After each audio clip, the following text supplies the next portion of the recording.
देवता प्रशंसा करते हैं, अरे ये मनुष्यों ने कौन सा ऐसा पुण्य किया है जो इन्हें भारत में जन्म मिला है।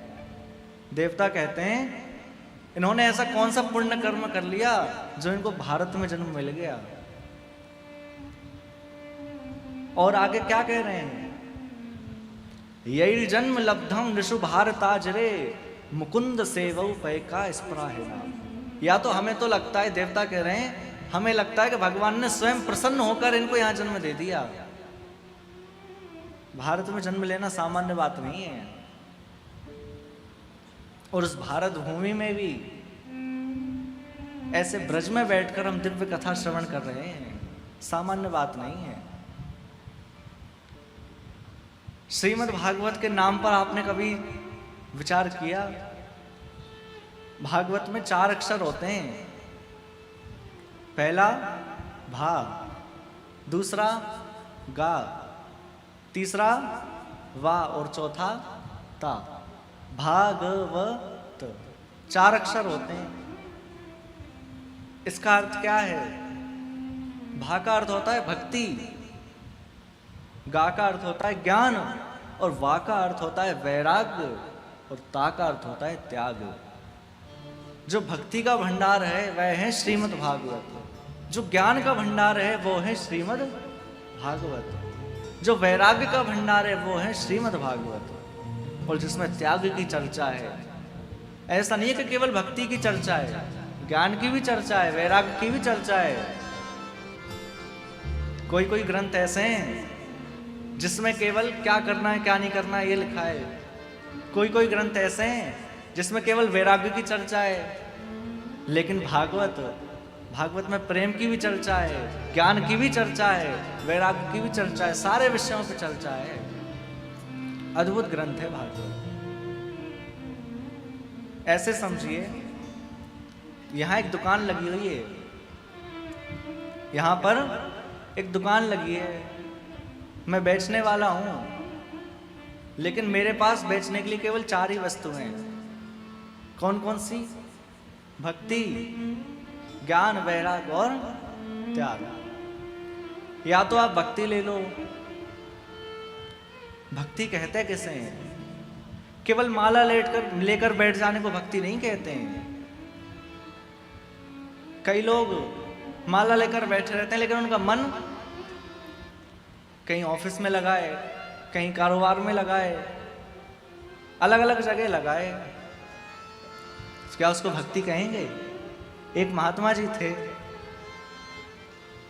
हाथ में तो माला है, लेकिन कहीं से सुंदर समोसों की खुशबू आई, पूछने लगे अरे भैया समोसे की खुशबू कहां से आ रही है?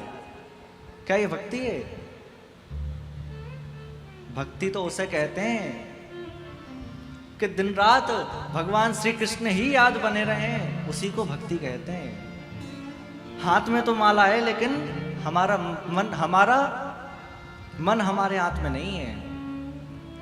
हमें अपने मन पे वश करना है। जिस दिन हमारा मन हमारे हाथ में आ जाएगा ना, उसी दिन भक्ति प्रारंभ हो जाएगी। और लोग कहते हैं कि भगवान को याद कैसे करें, भगवान का स्मरण कैसे करें?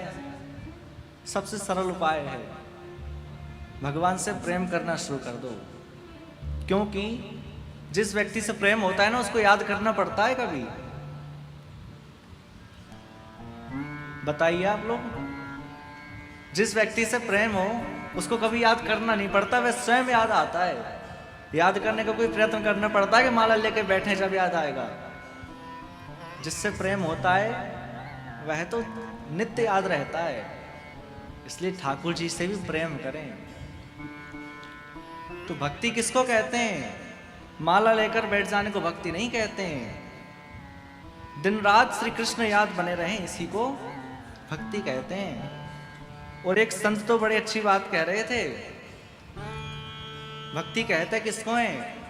प्रभु चाह में चाह मिलाने को भगवान की भक्ति कहते हैं। बस जीते जी मर जाने को भगवान की भक्ति कहते हैं। और जीवन की अंधेरी रातों में दुख द्वंद्व भरे तूफानों के विश्वास का दीप जलाने को भगवान की भक्ति कहते हैं। जिस दिन हमारे हृदय में विश्वास आ गया ना, समझ लीजिएगा भक्ति का प्राकट उसी दिन हो जाएगा। उसी दिन भक्ति हमारे हृदय में आ जाएगी।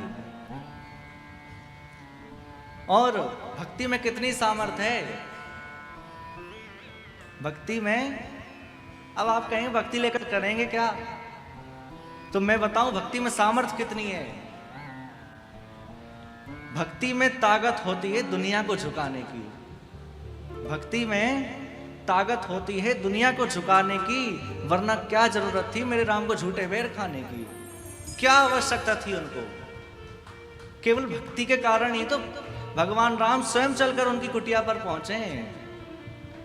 बताओ क्या उन पे धन था, कि उन पे खूब ऐश्वर्य था, क्या था, केवल भक्ति थी। ऐसी भक्ति हमारे अंदर आ जाए। और एक बात और कहूं, साधारण चलना है, लेकिन उस चलने में भी यदि हम भक्ति मिला दें तो परिक्रमा बन जाती है। साधारण जल है, उस जल में हम भक्ति को मिला दें तो चरणामृत बन जाता है। साधारण देखना है, लेकिन उस देखने में भी हम भक्ति को मिला दें तो दर्शन कहलाता है। साधारण भूखा रहना है, लेकिन उस भूखे रहने में भी हम भक्ति को मिला दें तो व्रत कहलाता है। तो या तो आप भक्ति ले लो। आप कहोगे महाराज जी भक्ति नहीं ले सकते, तो ज्ञान ले लो। ज्ञान किसको कहते हैं, कल मैंने कहा था, ईश्वर की सत्ता का ज्ञान हो जाना ही सच्चा ज्ञान है। हम कहेंगे ज्ञान ले लो, आप कहेंगे महाराज जी आजकल ज्ञान पे किसकी कमी है, ज्ञान की कमी किस पे, हर व्यक्ति पे तो ज्ञान है, आप हमसे ही ले लो ज्ञान। ज्ञान भी नहीं लेंगे तो वैराग्य ले लो। आप कहेंगे महाराज जी कारोबार है, घर परिवार है, कहां छोड़कर जाए वन में। तो मैंने कल भी कहा था कि वैराग्य कहते किसको है, घर परिवार छोड़ना वैराग्य नहीं कहलाता। घर परिवार में रहते हुए घर परिवार से आसक्ति को हटा देना वैराग्य कहते हैं। ऐसे समझिए, आपके सामने 56 भोग रखें पर आपका मन उनकी तरफ नहीं जा रहा है, उसको वैराग्य कहते हैं। ऐसा नहीं है कि भैया अब खाने को मिलता ही नहीं है तो फिर वैराग्य कहेंगे, क्या कहेंगे इसको। कुछ लोग होते हैं ना, खाने को नहीं मिलता तो कहते हैं भैया हम तो वैरागी हैं, हम कुछ नहीं खाते, बस दाल रोटी खाते हैं। अरे ये कहो मिलता ही नहीं है। वैराग्य तो उसको कहते हैं सामने 56 भोग सजे रखें।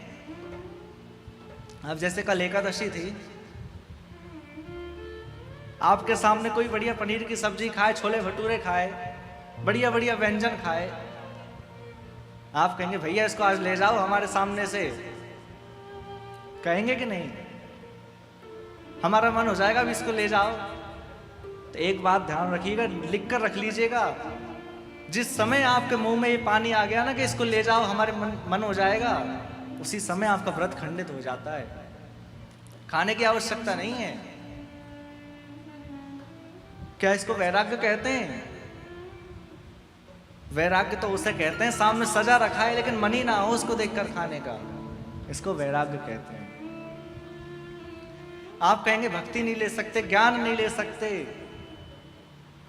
वैराग्य भी नहीं ले सकते, तो चौथी चीज त्याग। त्याग तो आपको लेना ही पड़ेगा। त्याग किस चीज का करें? घर परिवार का त्याग नहीं करना है। घर परिवार छोड़ना त्याग नहीं कहलाता। और हम लोग सत्संग में बैठे हैं, आपको पता है सत्संग कैसे कहते हैं? केवल कथा सुनने को सत्संग नहीं कहते, अच्छे वस्त्रों को धारण करना भी सत्संग कहलाता है, अच्छे संबंधियों को बनाना भी सत्संग कहलाता है, और बुरे संग का त्याग करना भी सत्संग कहलाता है। आपके कांटेक्ट में कोई कोई ऐसे हों जो आपको भगवान से दूर करते हों, जो आपको भगवान से विमुख करते हों, उनका आज ही त्याग कर दीजिए। उनका त्याग करना ही सबसे बड़ा सत्संग कहलाता है। मैं नहीं कहता हूं कि आप घर परिवार छोड़ के चले जाओ, वन में भजन करो, नहीं। केवल आप हरि विमुखों का संग छोड़ दो, जो भगवान से दूर है उनका संग छोड़ दो। तजो रे मन हरि विमुखन को संग, तजो रे मन हरि विमुखन को। सूरदास बाबा कहते हैं तजो रे मन हरि विमुखन को संग, तजो रे मन हरि विमुखन को संग। और जाके संग कुमतियोपजत है, जाके संग कुमति उपजत। जिसके संग जाने से ना हमारी मति भी कुमति हो जाए, ऐसे लोगों का संग छोड़ दो। आज ही जाओ, अपने मोबाइल में देखना जितने ऐसे कांटेक्ट हो ना सबको हटा दो जो आपको भगवान से दूर करते हो। जाके संग कुमतियोपजत है, जाके संग कुमति उपजत है। पढ़त भजन में भंग, पढ़त भजन में भंग। तजो रे मन हरि विमुखन को संग, तजो रे मन हरि विमुखन को जय संग। हो।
सूरदास बाबा क्या कह रहे हैं?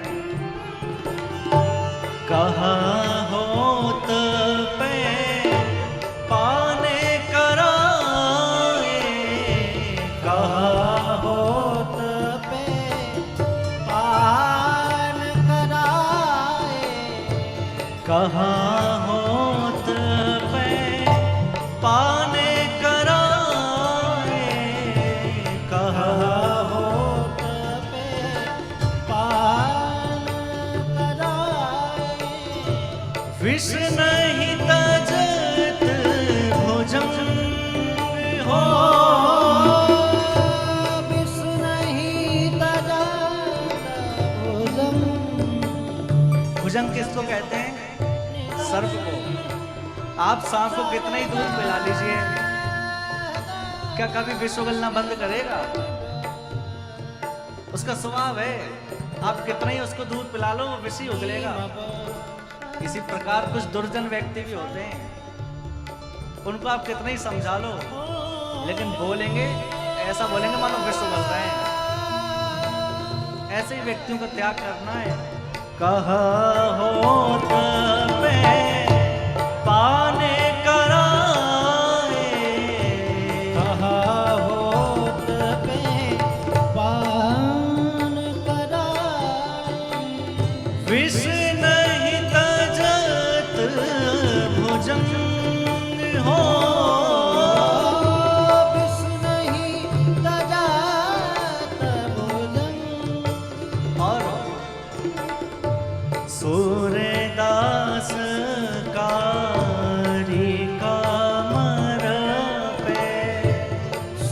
सूरदास का कांवर पे, सूरदास का कांवर पे, सूरदास का कांवर पे, जो काला रंग होता है ना, सूरदास सूरदास जी कह रहे हैं आप लोगों को कितना ही समझा लो, लेकिन जो काली कामर होती है ना, उस पे कोई दूसरा रंग नहीं चढ़ सकता, उस पे तो काला ही रहेगा। सूरदास का कांवर पे, सूरदास का कांवर पे, चढ़े न दो जो रंग, चढ़े ना दूजो रंग, तजोरे मन हरि विमुख को संग, तजोरे मन हरि विमुखन को संग, तजोरे मन हरि विमुख को संग, तजोरे मन हरि विमुखन को संग, तजोरे मन हरि विमुख को, हरि विमुख हरि विमुखन को संग। किसका संग छोड़ना है? जाके संग कुमति उपजत है, जाके संग कुमति उपजता है, पड़त भजन में भंग, तजोरे मन हरि विमुख को संग। केवल भगवान से दूर है उनका ही संग छोड़ दो, हमारा कल्याण हो जाएगा। और एक और बात बताऊं आपको, अभी भक्ति की बात कर रहे थे ना हम, तो दो शब्द होते हैं भक्ति और मुक्ति, एक जैसे हैं सुनने में, लेकिन इनमें अंतर क्या है? मरने के बाद भगवान मिले उसको मुक्ति कहते हैं, लेकिन जीते जी भगवान मिल जाए उसी को भक्ति कहते हैं। अब आप देख लो कि क्या करना है, जीते जी भगवान को पाना है या मरने के बाद पाना है? मरने के बाद हमारे हाथ में नहीं है, फिर तो पता नहीं कहां कहां के चक्कर लगाने जाना है, इसलिए जीते जी भगवान को पालें। ऐसी है दिव्य श्रीमद् भागवत। भागवत को संहिता भी कहते हैं। संहिता क्यों कहते हैं? सम्यक हिता यासा संहिता, जो सबका हित करे। जितने यहां बैठे इन सबका भी, जितने मक्खी मच्छर हैं, जितने कीट पतंगे हैं, सबका जो हित करे वह है श्रीमद् भागवत। कल हम लोग श्रीमद् भागवत का बड़ा ही सुंदर महात्म श्रवण कर रहे थे। श्रीमद् भागवत के प्रथम स्कंद में श्री वेदव्यास जी बड़ा सुंदर मंगलाचरण कर रहे हैं। वेदव्यास जी लिख रहे हैं, जन्माद्यस्य तोन्वयादितरतः चारथे सविज्ञा स्वरा, तेने ब्रह्म हृदय आदि कवये मुह्यन्ति यत् सूरया, तेजो वारि मृदां यथा विनिमयो यत्र त्रिसर्गो मृषा, धाम्ना स्वेन सदा निरस्तकुहकं सत्यं परं धीमहि। जन्माद्यस्य, श्रीमद् भागवत का प्रथम शब्द क्या है? जन्म। बड़े ध्यान से सुनना, श्रीमद् भागवत का प्रथम शब्द है जन्म, और हम सब का भी प्रथम शब्द क्या है? जन्म। हम सब का भी प्रारंभ जन्म से ही हुआ है, और श्रीमद् भागवत का प्रारंभ भी जन्म से हुआ है, जन्माद्यस्य।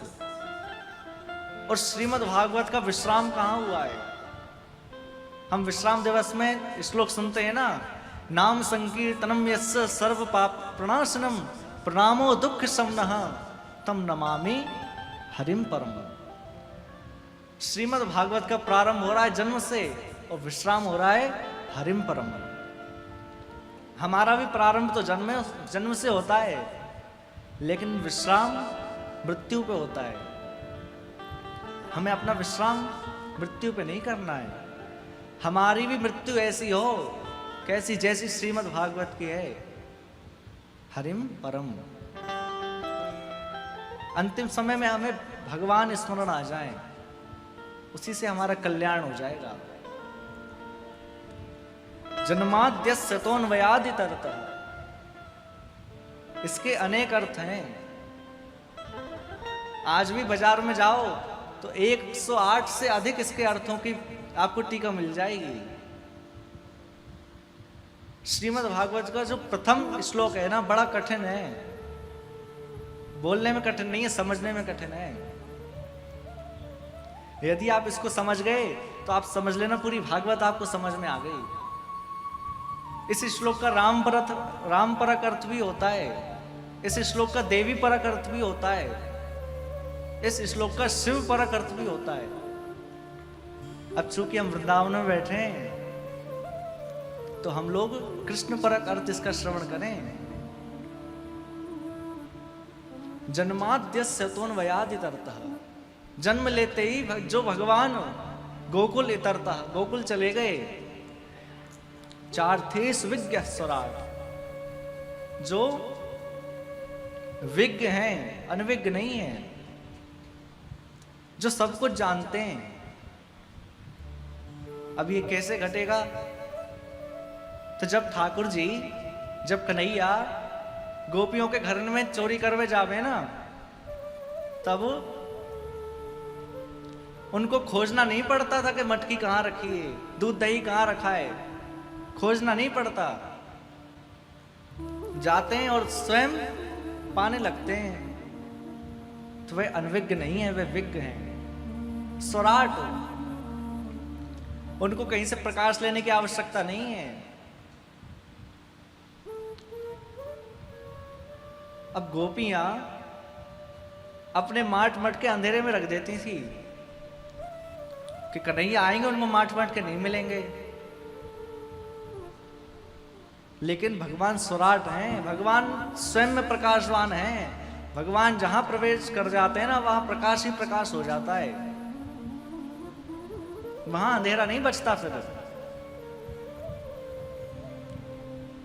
चार्थेश विज्ञ स्वराट, भगवान स्वराट हैं। तेने ब्रह्म हृदय आदि कवय मुह्यन्ति यत सूरया। आदि कवय कहते हैं ब्रह्मा जी को। जो भगवान अपनी लीला के माध्यम से ब्रह्मा जी को भी मोहित कर दें। आपने सुनी है ना लीला, भगवान वनभोज करते हैं ठाकुर जी, अलग अलग हाथों में अलग अलग तरह की अचार लगाए हैं। एक बार अचार खाते हैं, फिर एक बार रोटी खाते हैं, फिर अचार खाते हैं। मधुमंगल आता है, कन्हैया कहा सबरो अचार अकेले ही खा जाएगो, हमें ना खिलाएगो। तो कन्हैया वही उंगली मधुमंगल को चटा देते हैं, वही श्रीदामा को चटा देते हैं। ब्रह्मा जी ने ऊपर से देखा, क्या ये भगवान है? ये भगवान नहीं हो सकते। ऐसा सोच के ब्रह्मा जी ने भगवान के सारे ग्वाल वालों का हरण कर लिया। आप सबने सुना है ना।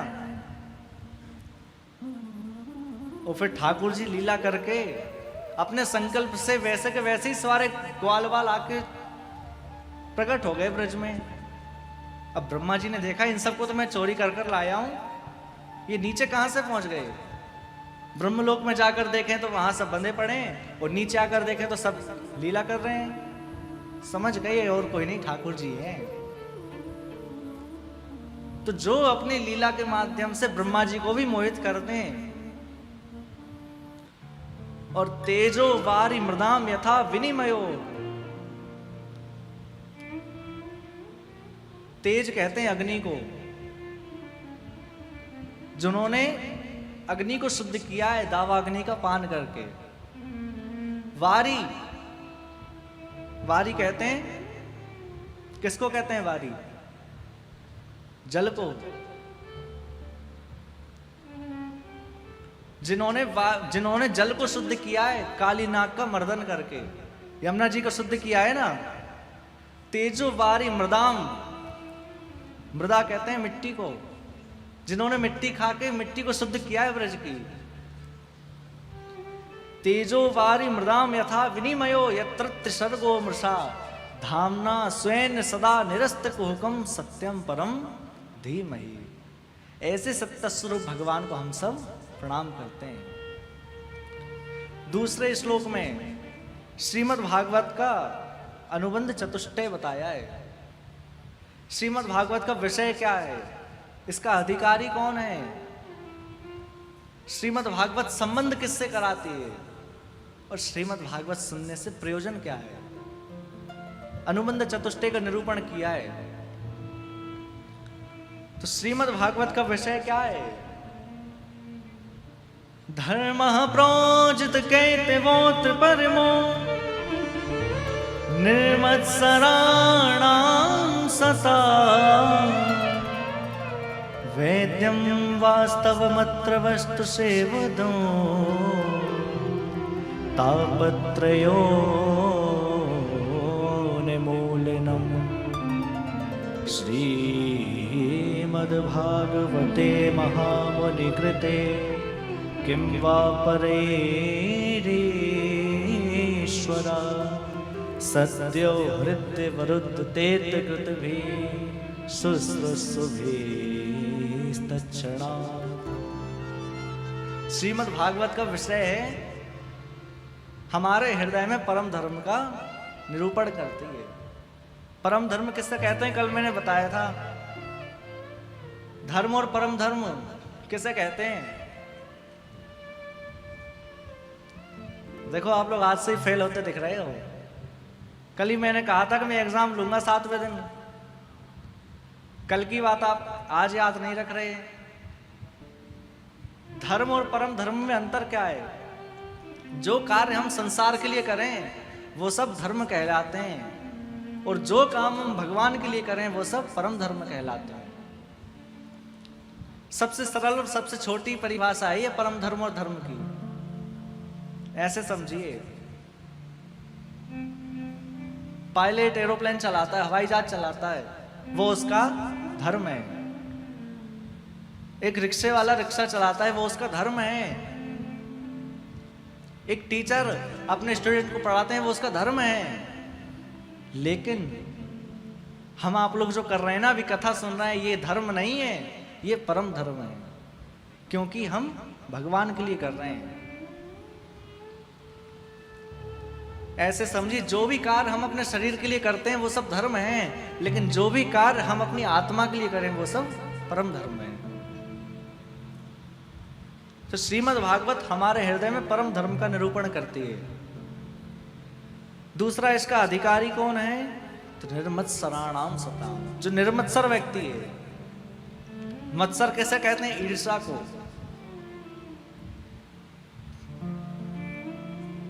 ईर्ष्या को मत्सर कहते हैं। जो ईर्ष्या रहित है वो श्रीमद् भागवत सुनने और कहने का अधिकारी है। ईर्ष्या समझते हैं ना आप सभी लोग? दूसरे का सुख देखकर स्वयं दुखी होना, ये इतना आगे कैसे बढ़ रहा है? अरे बताओ, हमसे बाद में शुरू किया और आज इतने ऊपर है, ये इतना आगे क्यों बढ़ रहा है? ये ईर्ष्या कहलाती है। और जिस व्यक्ति के अंदर यह है ना, फिर लिख के रख लीजिए, उसको कभी ठाकुर जी नहीं मिलेंगे। क्योंकि ठाकुर जी को यदि सबसे ज्यादा कोई रुष्ट करने वाली कोई आदत है ना, तो वह है ईर्ष्या। जिस व्यक्ति के अंदर ईर्ष्या होगी, ठाकुर जी उससे कभी प्रसन्न नहीं रहते। और एक बात और बताऊं, अभी मैंने कहा ना परम धर्म, हम सब ठाकुर जी की शरण में जाएं ऐसे समझिए, हमारा ये शरीर है, हम इससे समाज के लिए काम करते हैं, संसार के लिए कार्य करते हैं। लेकिन जब इस शरीर को भगवान की सेवा में लगा दें, उसको क्या कहते हैं? परम धर्म। नेत्र हैं, संसार को देखते हैं, लेकिन यही नेत्र जब भगवान को देखने लग जाएं, तो वो परम धर्म कहलाता है। धनुर्दास जी का चरित्र आप सबने सुना होगा। धनुर्दास जी, इनकी पत्नी बहुत सुंदर थी, इतनी सुंदर थी कि जब कहीं धनुर्दास जी जाते ना, उनके ऊपर छत्र करके चलते कि कहीं सूरज की किरणों से इनका रूप ओझल ना हो जाए। ऊपर छत्र करके चलते और सीधे सीधे नहीं चलते, उल्टे चलते। क्यों? कि हमेशा मेरी आंखों के सामने मेरी पत्नी रहे, उनको देखते हुए उल्टे चलते। एक बार इनके गुरुदेव ने देखा, उनसे पूछा, तुम्हें ये लगता है कि तुम्हारी पत्नी से ज्यादा कोई सुंदर नहीं है? धनुर्दास जी ने कहा, कोई सुंदर नहीं है मेरी पत्नी से ज्यादा। तो इनके गुरुदेव ने कहा, चलो हम दिखाते हैं सुंदरता। सुंदरता कहते किसको हैं? ले गए रंगनाथ जी के सामने और रंगनाथ जी से प्रार्थना कर रहे हैं कि आपका भक्त धनुर्दास आ रहा है, सज धज के बैठ जाओ अच्छे। इतना सजना कि वो अपनी पत्नी को भूल जाए।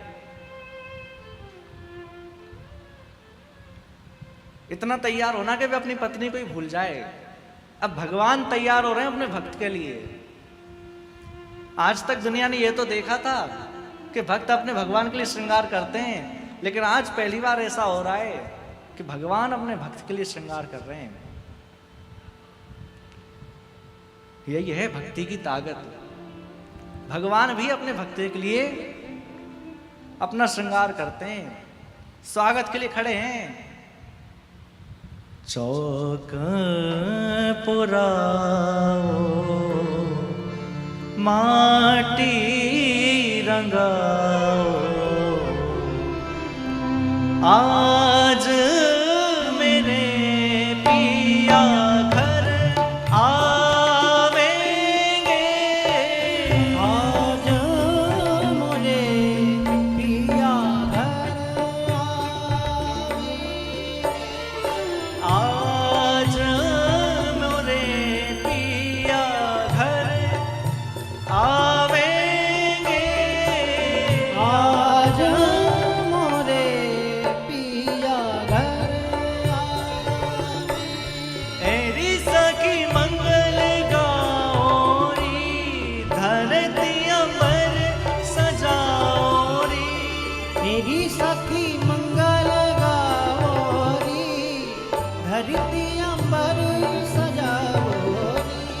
एरी सखी मंगल गाओरी, धरती अंबर सजाओरी, मेरी सखी मंगल गाओरी, धरती अंबर सजाओरी।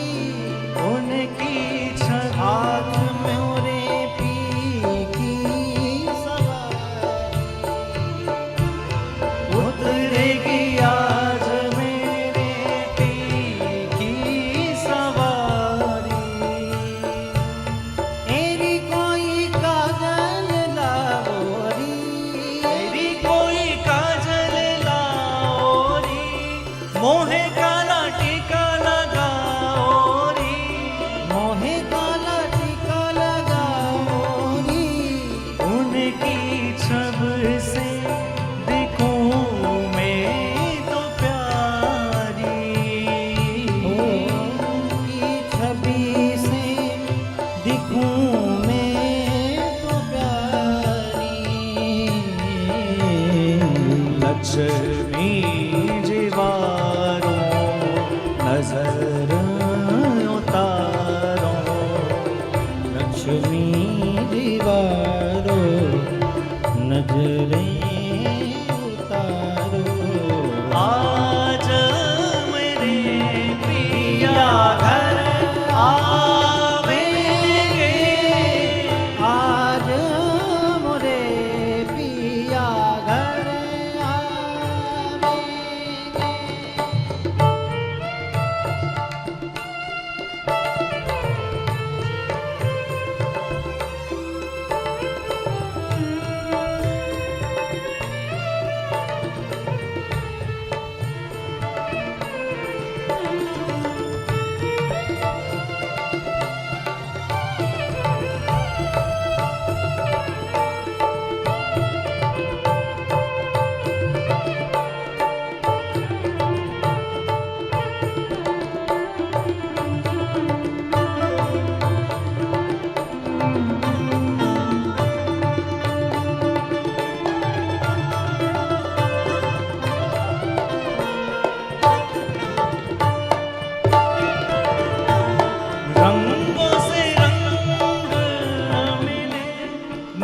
नए ढंग खिले रंग बस रंग मिले, नए नए ढंग खिले। खुशी आज द्वारे मेरे डाले हैं घेरा। ओ खुशी आज द्वारे मेरे डाले हैं डेरा। पीहू